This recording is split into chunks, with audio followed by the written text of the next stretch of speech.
Section 190 Contract of Employment with Managing or Whole-time Director. This section is applicable to public companies only. Company shall keep following at registered office of the company. First, copy of the contract made with the managing director or whole-time director. Or if contract is not made in writing, then terms of the contractor. उसके बाद inspection of contract by the members. The copy of the contract available for the inspection by members of the company without payment of fees. Means जो members of the company है वो कोई fees उनको payment करने की ज़रूरत नहीं है और वो इंस्पेक्शन कर सकते हैं इन कॉपी ऑफ द कॉन्ट्रैक्ट का. फिर अगर कंपनी डिफ़ॉल्ट करती है तो उस केस में उसको 25,000 की पेनल्टी लगेगी. और अगर ऑफिसर या फिर डायरेक्टर डिफ़ॉल्ट करते तो उस केस में उनको 5,000 रुपये फॉर ईच डिफ़ॉल्ट पेनल्टी लगेगी.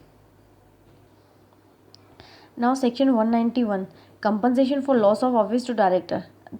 ये कौन सा डायरेक्टर के लिए? ये नॉन एग्जीक्यूटिव डायरेक्टर के लिए, क्योंकि एग्जीक्यूटिव डायरेक्टर के लिए ऑलरेडी सेक्शन 202 बना हुआ है. तो इसे बोलता है कि ये this section is applicable only public companies.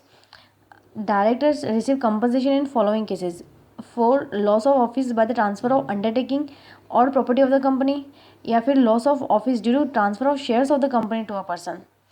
Procedures क्या है to give compensation? First, determine amount of the compensation, then disclose compensation before the general meeting, then take approval of general meeting order resolution. Now compensation can be paid up to the limit approved by the general meeting. जितना general meeting ने approve करा उतना आप दे सकते हो compensation. In case of contraventions, if compensation paid before approval, then refunded back to the company. और director को fine भी लग सकती है 25,000 to 1 लाख. मतलब जो भी कंपनसेशन दे रखा है डायरेक्टर को वो उसको रिफंड करना पड़ेगा अगर उसने कॉन्ट्रावेंट करा है इस सेक्शन का.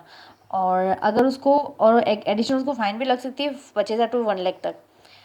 Next, automatic rejection of the proposals due to want of quorum इधर इन ओरिजिनल और एजेंट मीटिंग और या फिर वोटिंग अगेंस्ट द रेजोल्यूशन. और this section is not applicable to executive. ये हमने पहले देख लेता है क्योंकि वहाँ पे सेक्शन 202 ऑलरेडी अलग से उसका बना हुआ है. Now section 192 restrictions on non cash transaction with directors. तो उसको हम एक एग्जांपल से समझते हैं कि जो कंपनी खुद है उसको हम ए लिमिटेड नाम दे रहे हैं. उसके बाद उस कंपनी की ए लिमिटेड की होल्डिंग कंपनी एच लिमिटेड, उसकी सब्सिडी कंपनी एस लिमिटेड और ए लिमिटेड की एसोसिएट कंपनी पी लिमिटेड. अब हम समझते हैं कि फर्स्ट की डायरेक्टर ऑफ ए लिमिटेड है जो खुद कंपनी है, उसका डायरेक्टर अगर एंटर करता है into non cash transaction with A limited खुद कंपनी के साथ में, then general meeting ordinary resolution is required at A limited.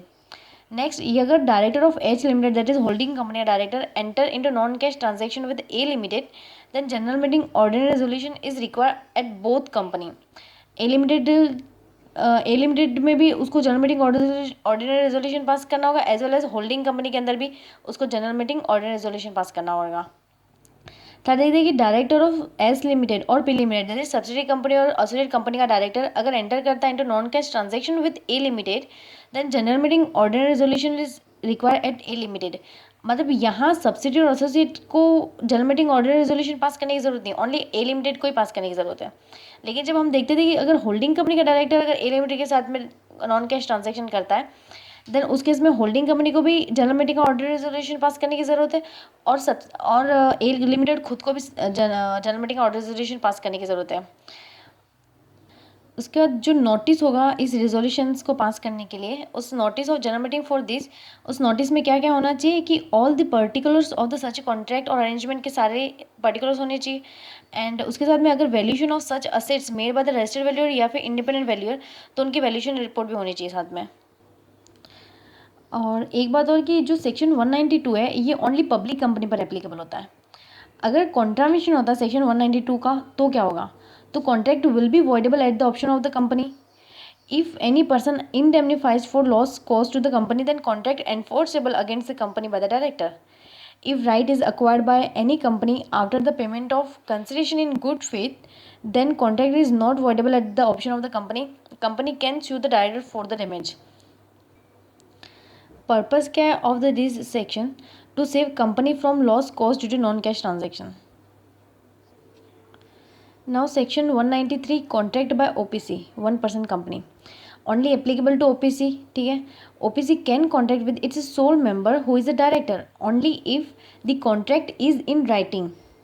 Terms of the contract are as per the MOA होने चाहिए. and contract is recorded in the minutes of the first board meeting after such contract. Reason of disclosure क्या है? Reason of disclosure क्या है कि company shall not divert it's borrowing to its member in form of assets. If company not have any borrowing from bank or financial institution, still compliance of this section is necessary. ये section क्यों बना था? ताकि company क्या करे, OPC अपने जो borrowings है वो अपने मेंबर को ट्रांसफ़र नहीं कर दें in terms of the assets है। लेकिन अगर कोई कंपनी जो ओपीसी है जिसके पास बोरोविंग है ही नहीं, उससे बैंक या फाइनेंशियल से कोई बोरोविंग नहीं करा, तो भी उसको इस सेक्शन का कंप्लाइंस करना ज़रूरी है। If contract in ordinary course of business होता है then this section is not applicable. Next, after approval of such contract in board meeting, minutes and records shall be filed with ROC within 15 days. Now, section 194, prohibition on forward dealing in securities by director or KMP, key manager personnel. This section is applicable to all companies.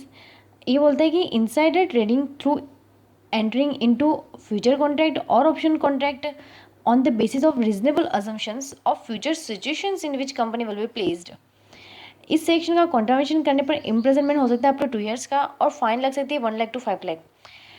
Surrender the shares. Director should surrender the shares which acquired by him in the contravention of section 194. Director को surrender करने पड़ेंगे ये shares, और company shall not register the security in the name of such director or KMP. Section 195, prohibition on insider trading. This section is applicable to all companies. Director shall not enter insider trading, that is self trading on the basis of the non-public price sensitive informations. Director shall not enter insider trading, that is communicate नहीं कर सकते non-public price sensitivity informations to others.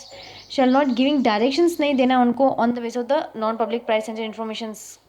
ठीक है. However, communication in ordinary business as per the law not considered as insider trading. In case of contravention insider trading, non listed company section 195 लग जाएगा उसके ऊपर, and minimum fine 5 lakh to maximum 5 crore, और 3 times of amount of profit whichever is higher, and imprisonment भी हो सकती है up to 5 years तक।